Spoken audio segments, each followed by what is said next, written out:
Olá, tudo bem? Boa tarde. A gente está se preparando para falar com vocês, só que se você reparar, você vai ouvir que tem alguns trovões simultâneos, então está se preparando uma chuva. Aqui em cima de mim até que tá, olha, até que tá aberto aqui, só que daqui para cá, o vento está empurrando a chuva para cá. Então, talvez nós vamos ser interrompidos no meio do vídeo, no meio, não no começo, com essa chuva. E aí, como vocês sabem, a gente às vezes escolhe o tema que falar na hora, né? Às vezes, normalmente tem a ver com algo que está acontecendo ou alguma mensagem que está no nosso coração. Não que a gente use de uma situação mística, não, peraí, deixa eu ver o que vai vir agora. Igual o povo fica esperando receber uma entidade, fica esperando receber a mensagem. Eu não fico... Não, mas tem uns cultos que eu já fui, você lembra que nós foi? Que os irmãos ficam esperando receber a revelação imediata. Sendo que, na verdade, a revelação, ela tá aqui, né? Não, e pior que Deus é tão gracioso que ele faz, né? E também é uma linguagem, porque eu falo que o coração tá cheio, né? E aí, começou a vir uns trovões e a gente falando aqui, nossa, será que vai vir tempestade no meio do vídeo? E aí me lembrou de uma passagem de os apóstolos em um barco, né? Eles já eram pescadores, a maioria deles, né? Então, eles estavam em um barco, provavelmente estavam pescando, e veio uma tempestade. E nessa tempestade, o mar ficou muito revolto, né? Ficou muito agitado. E olha só, para pescadores experientes dizerem, nós vamos morrer, é porque assim, não era uma tempestade qualquer, era a tempestade. Imagina o seguinte, a louca da tempestade. Uma pessoa inexperiente que passa por uma pequena tempestade, tá com a mão toda verde de artesanato, uma pessoa que não é experiente, eu, por exemplo, sou totalmente leigo de mar. Se vier um marzinho, uma ondinha esquisita, eu já vou achar que eu vou morrer. Agora, se é os caras que já têm experiência, é algo assim que então realmente era a tempestade. E aí, chega ao ponto deles se desesperarem e Jesus, por incrível que pareça, no meio dessa tempestade, ele estava dormindo dentro do barco. Eu não sei que tamanho que era esse barco, mas eu imagino que seria uma parte mais... Não é um botezinho, então era um lugar onde ele podia estar dormindo ali enquanto as ondas estavam vindo e o mar estava quase devorando o barco. E aí vêm os discípulos e acordam Jesus. E o bom é que a forma que eles acordam ele é tipo assim... Você não se importa que a gente vá morrer? Ou... Você não... Resumido, eu tô dizendo assim... Você não ama nós, não? Olha o que está acontecendo aqui, você está dormindo. E aqui já começa a primeira lição, né? Jesus, ele tá nem aí para as circunstâncias. Ele não tá nem aí para as circunstâncias, mas por um motivo específico. Quando ele acorda, primeiro eu vou contar todo o relato bíblico, depois a gente discorre em cima dele. Quando ele acorda, ele fala, calma aí, ó, homens de pequena fé. Little fé. Aí ele vem e fala o seguinte, mar, fica quieto. Só isso. Procura essa passagem no ChatGPT e procura essa passagem específica que eu quero achar ela nessa Bíblia aqui. Essa Bíblia, eu já falei dela para vocês. Nós temos várias, né? Eu tenho a Almeida Revista e Corrigida, nós temos a NVI, temos a Nova Tradução de Linguagem de Hoje, temos a King James, tem várias versões aqui. E a mensagem, ela é diferente, ela não é uma tradução especificamente. Ela é meio que uma paráfrase, né? Atualizada. Tem vários lugares, né? Mateus 8, 23 e 27. Vamos ver se é nessa aqui. Não, acho que é Marcos 4, 35. Marcos 4, 35. Gente, esses dias a gente tá tão acostumado com Bíblia digital, né? Que eu fui começar a mexer na Bíblia de papel, manusear a Bíblia de papel e dificuldade para achar os livros. O vento virou brisa. Olha o jeito que eles colocam os títulos. Olha aqui. Ele disse ao mar, quieto, sossegue. O vento virou brisa e o mar ficou plena calmaria. Jesus repreendeu os discípulos Por que vocês têm tanto medo? Vocês não têm fé? Ainda não é essa versão. Essa versão não, esse versículo. Qual que é a outra aí? Eu quero achar uma específica aqui que eu ouvi. Mateus 8, 23 Mateus 27, 8, 23. Mateus 8, 23. Como que é? 8, 23. Mateus 8, 23. Como esse vídeo ele é pro YouTube, então você pode ficar relax, tá? Esse aqui, a Vanessa fica agoniada, porque às vezes eu fico desesperado se o vídeo vai acabar, o tempo, porque no Instagram é no máximo 15 minutos que eu posso colocar lá. Jesus dormia, tal. Mestre, salve-nos, nós vamos morrer. Jesus, porém, repreendeu os discípulos. Por que vocês têm tanto medo? Vocês não têm fé? Em seguida, levantou-se e ordenou ao vento que cessasse, e o barulho e o mar que ficasse quieto. Silêncio foi a ordem. O mar ficou em plena calmaria. Vamos ler a outra. Lucas 8, 22. Lucas 8, 22, 25. Lucas, Mateus, Marcos, Lucas, João. Lucas 8. 8, 25. 22 a 25. Gente, e mexer na Bíblia de papel é importante, viu? Muito melhor, né? Tenha uma, até mesmo pra você fazer anotação. Eu sou um cara da tecnologia, tá? Não tô falando que não pode utilizar, não. Eu sou o que mais utilizo. Mas a Biblinha de papel, ela faz diferença. Você lembra por que nós perdíamos nossas Bíblias? Que dá. Toda vez que um cara me pedia a Bíblia de presente, eu dava. E era impressionante. Eu acho que ele tem que fazer isso. Esses dias você queria me dar essa aqui pra mulher lá, né? Eu falei, não, essa aqui não. Isso aqui. Não, né? Esse aqui não. Lucas 8, 22. Tá certo. Né? Não, esse aqui é o Então 7. quem errou foi o chat GPT. Ó, tem página grudada. 8. 22. Você tá pulando? 8.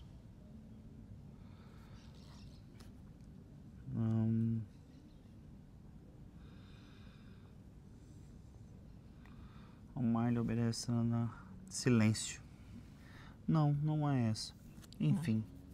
Eu ouvi alguém dizendo um relato que eu achei que era nessas versões que falava assim, como um pai diz ao filho: fique quieto. E o mar se aquietou. Eu achei interessante. Mas em todas aqui você vê a autoridade de Jesus. Ele não estava agoniado. Por quê? Porque ele sabia que tudo aquilo estava submetido à vontade dele. Todas as circunstâncias. Agora vamos dissecar essa palavra. Olha aqui, meu bem. Eu tô tentando ver. Não, agora deixa. A gente já gastou muito tempo nisso aqui, não precisa procurar mais. A gente passa por várias tempestades na vida. Agora, nesse momento, enquanto essa turma está nos assistindo aqui, tem uma tempestade rolando aí no seu barco. E aqui vai algo curioso. Toda tempestade que nós passamos na vida, a gente tem a impressão que ela é a mais cabulosa de todas. Até vem a segunda. Até vir uma mais forte. E aí, sempre que você está passando por ela, você fica muito desesperado, mesmo que você seja experiente. E aí você pensa assim, eu vou morrer. E os memes, eu vou morrer. Eu vou morrer. Você fica desesperado porque você acha que você vai morrer. E aí nessa hora, você é tentado a duvidar, né, de que o Senhor te ama.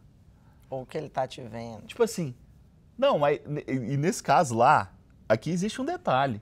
Eles sabiam que ele estava no barco. Às vezes você sabe que Jesus está no seu barco, você é crente. Você é crente, você já aceitou. Quando eu digo crente, eu não estou falando evangélico, não. Estou falando aquele que crê em Jesus como Senhor e Salvador, que é a condição do evangelho para que você seja filho. Então você que é filho, você sabe que ele está no seu barco. Só que mesmo sabendo que está no seu barco, às vezes é um problema muito grave no seu casamento que está acontecendo. Às vezes é um problema de saúde muito grave, talvez o câncer bateu a porta de sua casa. Talvez é um problema financeiro muito grave.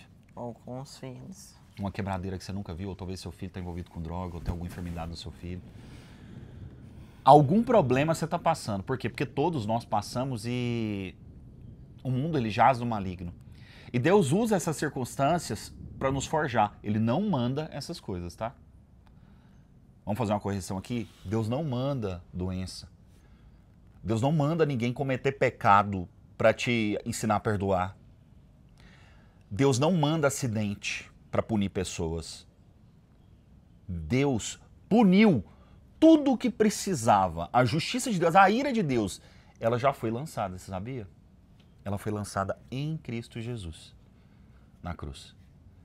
Então, nesse tempo, nós estamos na dispensação da graça. Haverá um dia de um grande juízo, que quem não aceitou, aí vai experimentar de fato essa ira. Mas, ela já foi lançada sobre Cristo. Com Jesus não houve nenhum momento que a pessoa ia a ele que não pudesse ser curada. Não é, e nenhum momento que ia a ele e ficava doente. Ele dava vida, por onde ele passava, ele lançava vida. Então, essas coisas, é porque assim, isso é uma teologia errada às vezes que você aprendeu.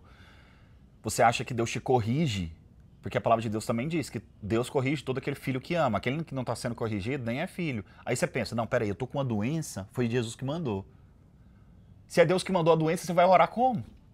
Se o seu Deus é o Deus que manda a doença, você vai orar como, meu irmão? Você vai orar contra a vontade de Deus? Se Deus é o Deus que manda acidente, você vai orar para ser protegido de acidente? Você entende que não faz o menor sentido? Então essas coisas acontecem por quê? Porque o mundo jaz no maligno, ou seja, ele está enterrado no maligno, ele está imerso no maligno, e o maligno faz essas coisas através de homens e mulheres. Então pessoas são servos do diabo, a palavra diz. Aquele que é ímpio, ele é servo do diabo para fazer coisas malignas. Então assim, essas coisas infelizmente acontecem, só que elas são para nos aperfeiçoar em Deus, para nos aperfeiçoar em Cristo. E aí, nesse momento que você está passando de dificuldade, eu relatei aqui uma série de situações que podem estar acontecendo com você, você é tentado achar que Deus não te ama, ou que Ele está dormindo e não vai acordar. E aí você entra em desespero. Só que lembra, Ele está aí no seu barco, o barco que Jesus está, Ele não vai afundar. Amém. Ele não vai submergir. Aleluia. Só que isso não remove a tempestade. Você está entendendo o que eu quero dizer? Estar com Jesus no barco não te isenta de tempestade. Estar com Jesus no barco não te isenta de passar problemas graves. No mundo vocês vão passar aflições, mas não temas, eu venci o mundo. Isso é Cristo te dizendo. Ou seja, aflições vão acontecer, meu irmão. Mas da mesma forma tem vários versículos falando, peça que vocês vão receber. Então, acorda Jesus do seu jeito, mesmo que você esteja meio desesperado. E ore a Ele, fala, Jesus, me ajuda, estou precisando do seu socorro nessa hora. Declara sobre a circunstância, creia que você também tem poder de crer e fazer com que as coisas aconteçam. Fala, sai em nome de Jesus, todo levante, todas as questões malignas que tem lançado sobre você, expulsa. Nós cremos, nós podemos expulsar demônios, nós podemos orar pela cura de alguém. É tudo pelo amor e poder de Jesus, não força de homens, não força de nós mesmos. Mas quando Jesus age através de nós, é possível todas as coisas. Exatamente. Então creia no poder de Deus. Creia que Ele não só está no seu barco, mas Ele quer te salvar de qualquer circunstância, de qualquer situação que você está passando. Quanto que o tamanho dele é muito maior do que qualquer tipo de tempestade que você estiver passando. Tanto que ele fala pro vento, cala a boca. E acabou. Simples. Tipo assim, ele gastou quanto de energia para resolver uma tempestade que mataria todo mundo? Nada. Ele não gasta nenhum tipo de energia para fazer um grande milagre. Não dói para Deus fazer um milagre. O único milagre que doeu para Deus foi se sacrificar por nós, para nos salvar. O resto para Deus é como o poder da palavra, seja feito. Nossa, é verdade. Levanta o milagre o pão, que doeu para Deus. Obrigada, Senhor. Pão, pão, pão, pão, pão. O milagre que doeu para Deus, Ele já fez. O resto não vai doer pra Ele. Olha isso, o milagre que doeu para Deus, Ele já fez. O que mais foi demorado, né? Demorou muitos milhares de anos, né? É. Porque se você pensar bem, foi desde Gênesis, todas as gerações, passar por Davi, passar por Salomão, passar pela prostituta, a genealogia de Jesus inteira, até chegar em Jesus, naquela época, morrer. Então, realmente, aquele milagre foi demorado, mas depois dele, meu irmão, É tudo com base naquele milagre, inclusive os milagres anteriores. Estranho, né? Tem uma musiquinha ótima de criança, que agora eu não lembro exatamente qual foi o milagre, mas ele responde para a mulher, e por estar numa música de criança, gruda na cabeça da gente. Seja feito o que você quer, disse Jesus àquela mulher. É Sim. Quase sempre isso. Quando você estiver chorando por causa do seu casamento, chega a Deus e ora. Deus vai te falar, seja feito o que você quer. É uma coisa tão simples, e quando ela está afirmada na própria palavra dele, que você não pode esperar um não, ou um sim, ou um talvez. Você fala, Deus, restaura a minha casa, socorro. Para Deus não vai ter sim, não ou talvez. É sim, porque já está na palavra que ele é o restaurador. Você entendeu o que a Vanessa falou, né? Quando você ora Conforme aquilo que está sua alinhado palavra. com a palavra. Porque assim, já, senão, se a já gente chegou fala... pessoas que eram amantes querendo orar e levar o amante no Legendários e que morresse a esposa do cara. Né? Aí Tipo pode assim, orar, meu irmão, pode orar até espumar o cano a boca, pode orar até dar convulsão. esse tipo de Essa oração não vai atender. tá no lugar errado. Ela tem que ir para outro lugar buscar isso. Não, mas eu gosto de... Ou não, né? Eu gosto de corrigir acordar e ir essas pra paradas Deus, né? aqui, porque senão o povo fala, essas pregação do irmão David Leonardo lá, que tudo... É porque assim, eu fico falando, né? Tudo que eu quero, Deus vai me dar. Segundo a palavra, tudo que está na palavra, não é que ele vai me dar, é só eu acessar. Ele quer te dar. Tipo Já assim, tá liberado. Tipo você assim, tá dentro da sua casa, seu pai falou, eu comprei um monte de doces pra você, um monte de guloseimas pra você, tá lá na geladeira. Ele já lançou a palavra. Você só precisa ir lá na geladeira, abrir e pegar. Exato. E comer. Então, assim, é declarar, é crer, andar em fé para que as coisas aconteçam. naquilo que está na palavra. Provavelmente, Ou seja, na passagem do barco, Jesus esperava o quê? Que eles fossem chorando acordar ele? Não, que eles mesmos falassem, calma, tempestade, sai agora, em nome de Jesus. Eles esperavam Jesus esperava que os discípulos tivessem atitude, porque eles já tinham curado, já tinham expulsado demônios, já tinham feito outras coisas maiores. Maiores não que acalmaram a tempestade, mas tinham feito milagres por causa de Jesus. Então, naquela hora, Jesus esperava que eles tivessem fé e eles tivessem resolvido o problema na fé, no poder de Deus.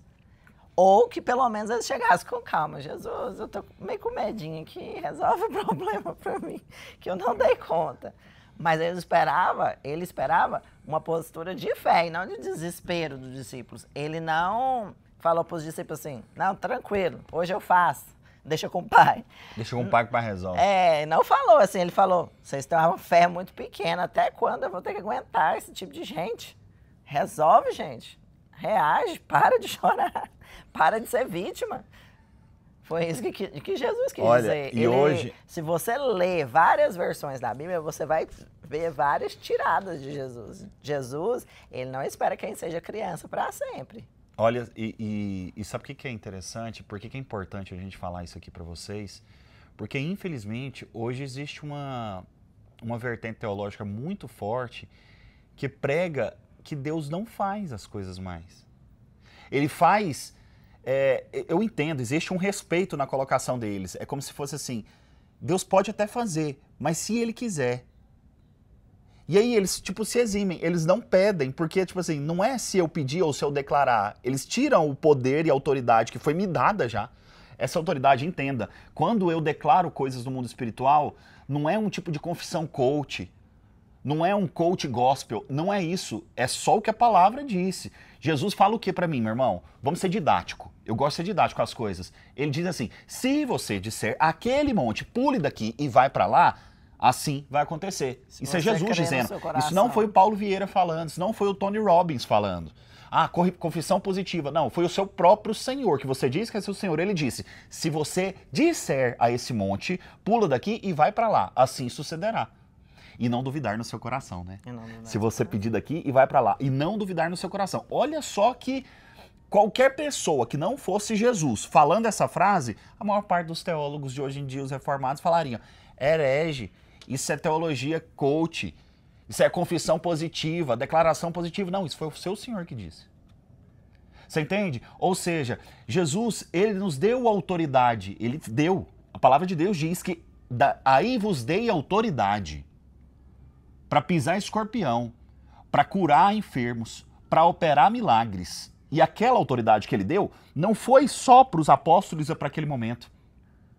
As pessoas pararam de ouvir milagres, pararam de ver milagres e tiveram que criar uma teologia em torno disso para dizer, não, cessou em determinado tempo. Foi só para o cumprimento de determinado propósito e acabou. Não, meu irmão, não acabou não. Quem disse isso? Isso é uma forçação de barra porque você não viu o milagre acontecendo, você precisa de uma justificativa para você. E aí você acaba minando a fé de muita gente que crê no poder sobrenatural de Deus. Ele existe ainda hoje. E aí, para o casamento, pondo em prática, sabe aquele homem que está transtornado, creia que a sua oração tem poder para tocar a mente e o coração dele. Não aceite. Não, ele já falou que não me ama, isso não mudará. Quantas vezes a gente escuta isso? Ele já falou que não quer estar comigo mais, ele me rejeita, isso não mudará. Aí eu falo, calma, louquinha, fica calma, fica calma, fica calma. Fica calma, fica calma. Não desespera, para de repetir isso, porque cada vez que você repete isso pra você, tá só aumentando a ferida. Às vezes, no momento de loucura, de raiva, o homem falou aquilo. Só que aí, ó, olha o perigo, maridos. Você fala uma frase que você pensa assim, eu vou machucar ela agora, quer ver? E joga aquela frase. O problema é que aquela frase, ela bate uma vez, saiu da sua boca uma vez, mas ela não não para mais de bater. Aí a mulher repete para a amiga, repete para a pastora, repete. Um dardo que você jogou virou uma ferida de 20, 30 dardos. E você não tem ideia disso, mas virou. Olha a seriedade disso aqui que a E aí eu falo para elas, para de repetir isso, calma. Agora vamos começar a pensar. O que Deus pode fazer aqui? Deus pode mudar a mente de um rei. Ele pode mudar o curso de um rio tão facilmente quanto ele pode mudar a mente de um rei. Seu marido é um rei? Não, ele é uma merda.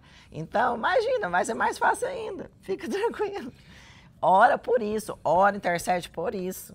E creia que Deus pode mudar toda e qualquer circunstância, pode mudar toda e qualquer mente. Meu marido é antigo, ele é preconceituoso, ele é narcisista, ele é violento com as palavras, ele me oprime e não deixa eu ir pro shopping. Eu não sei quais são os problemas de cada um.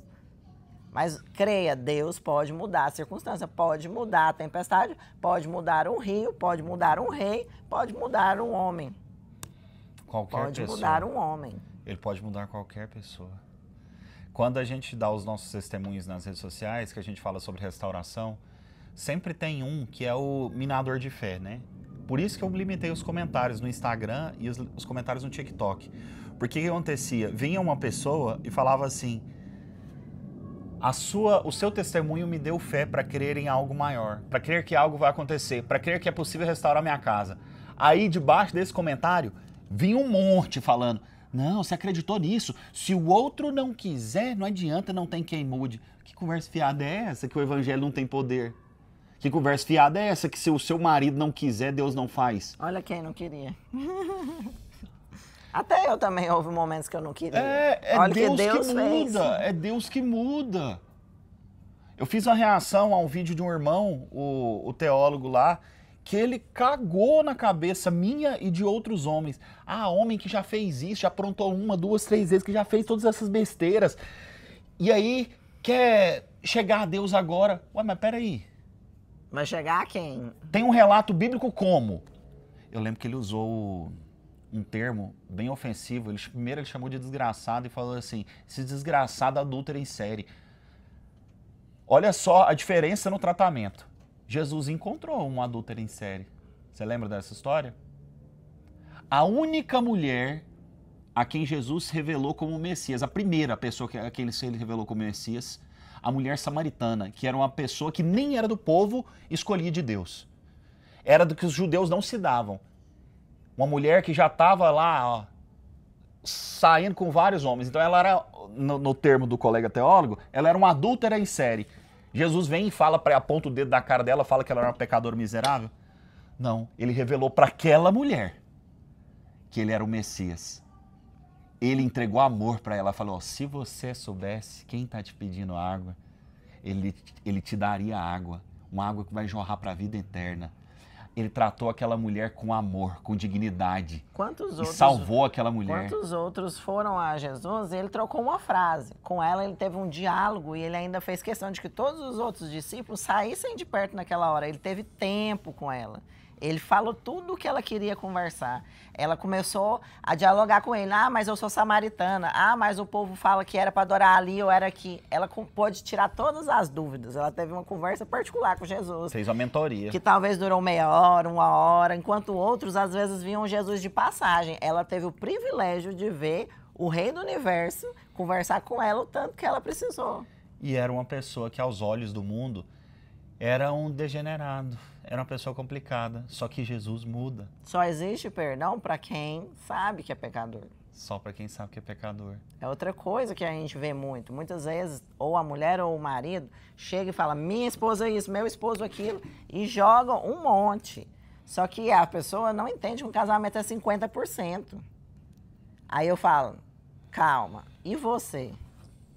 O que você tem feito de errado? E aí, normalmente, a pessoa, eu sou a vítima. Falei, você não é a vítima. Aí a pessoa foi ficando com raiva. Eu falei, você não é a vítima. Então, é ele a vítima? Eu falei, também, ele não é a vítima. Ele está escolhendo pecar, ele está errado. Você não é a vítima. Você está sofrendo dano e não está reagindo. Você está ficando de vítima porque você quer. Posiciona diferente. E aí eu falei, ora, pede para Deus te revelar quem você é nele. Vamos para a igreja, vamos para a célula, vamos. No dia seguinte, a pessoa estava sorrindo. No dia seguinte, grandes coisas já tinham começado a acontecer. Então, Deus só precisa de um instante para mudar as circunstâncias. E de um coração que esteja buscando nele a circunstância ser movimentada, ser trocada, ser transformada. Busca nele e não vai ser necessário anos. Não vai ser necessário muito tempo. Deus tem poder para resolver rápido. Amém, eu creio. Mas a vontade dele é superior à nossa. Então, também existem necessidades que precisam ser trabalhadas em você que talvez impeçam Deus de resolver a coisa rápida. Às vezes o problema é maior porque precisa de um trabalho, de uma obra até ela ser consumada, até o final dos séculos, até o fim. Você está em obra? Então, esse em obra muitas vezes impede o milagre de ser instantâneo. Isso eu não tinha explicado, né? Deus, ele diz o seguinte, todas as promessas que estão em Deus são nele o sim e por ele o amém. Ou seja, está dizendo o seguinte, todas as promessas bíblicas são em Jesus Cristo o sim e o amém. Você tem acesso a todas elas. Só que o delivery muda. O tempo de entrega pode variar, tá? Não são todas instantâneas. Isso eu não tinha mencionado. Por exemplo, tem pedido que demorou anos para chegar. Houveram cegos que Jesus falou, seja curado. Pensa assim, um problema que você chega para Deus, você ora uma vez, fala, Senhor, eu te entrego esse problema, por favor, resolva para mim, eu não dou conta da minha força, faz teu milagre, desespera, pede para Deus, crê que Ele vai fazer, descansa e aí olha. Eu gosto de toque físico, você pegou de mim, meu coraçãozinho ficou bom. E aí, esse cego enxerga. Mas existiu cegos que precisaram continuamente ficar na presença de Jesus. Precisava, passou a melequinha, passou no olho, tá vendo? Não, tô vendo mais ou menos. Tá mais ou menos. Olha só, imagina aí, Jesus. De novo. Não, imagina ainda Jesus. Tá mais ou menos, parece umas árvores. Ou seja, foi um processo. Essa outra cura não foi instantânea, ela foi um processo. Tá, nada é por acaso na Bíblia. Talvez o motivo dele mostrar que foram em etapas essa outra cura, numa pessoa foi de uma vez, na outra pessoa foi em etapas, foi para você entender que às vezes o que você ora para Deus vai ser ou de uma vez ou vai ser em etapas. E aí fica a dica, às vezes a etapa de Deus e o tempo de Deus são segundos, e às vezes são anos, às vezes são dias, às vezes são meses, às vezes... Cada momento de Deus, só Ele sabe, Ele é soberano. Você ora o que você quer, você ora conforme a palavra, você entrega para Deus, você sabe e tem fé de que Ele vai fazer, só que você sabe e pode ter fé de que Ele é o Senhor, não você. Então, Ele vai fazer conforme a vontade dEle, então você termina a oração falando, mas seja conforme a Tua palavra, Senhor, seja conforme a Tua vontade. Porque aí você joga toda a sua ansiedade fora e fala, Deus... Seja conforme a sua vontade, mesmo que ela seja diferente da minha, mesmo que ela doa, mesmo que ela seja mais difícil, mesmo eu acho que seria melhor assim, mas o nosso achar também é mais falho do que tudo de Deus não falha. Então, assim, você submete à vontade dele, não dá birra, gente, não dá birra, submeta à vontade do Senhor, submeta ao tempo dele, apesar de doer, eu sou forte, Deus me criou forte, eu aguento. Não pela minha força, porque eu vou chorar para ele todo dia pedindo mais um pouco de dele, força. Porque quando sou fraco é que sou forte. Inclusive, lembrei de uma coisa. E aí fica uma pulga atrás da orelha pra gente terminar o vídeo, porque já tá escurecendo. E Paulo, que pediu 3 vezes, e a palavra de Deus diz que quando é 3, é um completo, né? Ele orou pra caramba, pra que fosse removido o espinho da carne. Alguém pode estar se questionando, mas e esse espinho da carne que não foi removido? E Deus fala, não, eu não tirei esse espinho da carne, é para que você reconheça. O próprio Paulo fala, né? Foi para que eu não me ensoberbecesse com as grandiosidades do que foi me revelado. Porque quando eu sou fraco, então é que eu sou forte. Então o poder de Deus se aperfeiçoa nessa fraqueza dele. Mas aqui entendam, o que era esse espinho na carne? Lá não relata. Então nós fica na dúvida de saber o que é. Talvez não é algo que está na palavra. Por exemplo, se fosse um perseguidor, a palavra de Deus não diz que eu vou orar pelo perseguidor, o perseguidor vai ser me morrer, não. Mas a palavra de Deus não diz isso, entendeu? Então eu não sei por que não foi removido e por que não seria removido aquele espinho na carne. Eu não sei. Aqui eu tô levando só um ponto que não tem uma explicação por quê. Porque Paulo decidiu reter que era esse espinho na carne. Ele contou só assim, ó, tô com um espinho na carne. Pra deixar todo mundo curioso. Você já tem aquelas pessoas, amigos seus, que falam assim... Apesar dele deixar nossa, tinha uma coisa pra te contar, mas... e nos deixar grilado por não ter não. contado o detalhe, ele conta 2 coisas. Ele teve um diálogo com Deus e Deus respondeu ele que ainda não ia resolver aquele problema. Sim, verdade. E que havia um motivo. Então, apesar dele não ter sido retirado, ele submeteu à vontade de Deus e ele continuou vencedor. Ele continuou vencendo. Então, creia que às vezes vão haver detalhes que você ora a Deus e eles não vão ser conforme a palavra, não vão ser conforme a sua vontade, mas creia, Deus conhece uma vontade superior à nossa. Amém. Por exemplo, às vezes você pensa, não, isso aqui não é bom para mim nunca, é impossível isso aqui ser bom para mim. Só que aí depois de 5 anos você fala assim, nossa, era bom para mim mesmo. Só Deus que sabia, você não sabia. É verdade. Muitas vezes eu falo para os meninos, a gente vê alguns metros à frente, Deus vê como se fosse quilômetros e quilômetros e quilômetros. Mas na verdade ele vê tudo. Mas a minha ilustração sempre foi essa. Eu vejo metros, Deus vê quilômetros. Eu acho que eu preciso disso agora, mas Deus fala, não, você não precisa disso. Só que ele vai te dar descanso, ele vai dialogar com você. Dialoga com ele que ele vai dialogar com você. Amém. Foi bom, você viu? Discorreu muita coisa. Começamos falando de tempestade, ela não veio. Glória a Deus. Ficou aberto aqui em cima, as nuvens dispersaram, foi para outro lado. Ainda virá de madrugada. Mas infelizmente ficou escuro, então não dá pra gente continuar, porque senão já nem sei como é que tá aparecendo a imagem. Que Deus te abençoe muito. Deixa um comentário aí pra nós e creia, Jesus tá indo no seu barco. Amém. E se ele não tiver, você caiu de paraquedas nesse trem aqui, deixa eu te falar, ele tá doidinho pra entrar no seu barco. Só chama. Só chama. Deus te abençoe muito, tamo junto. Valeu, turma! Agora vamos para uma sessão de aconselhamento gospel.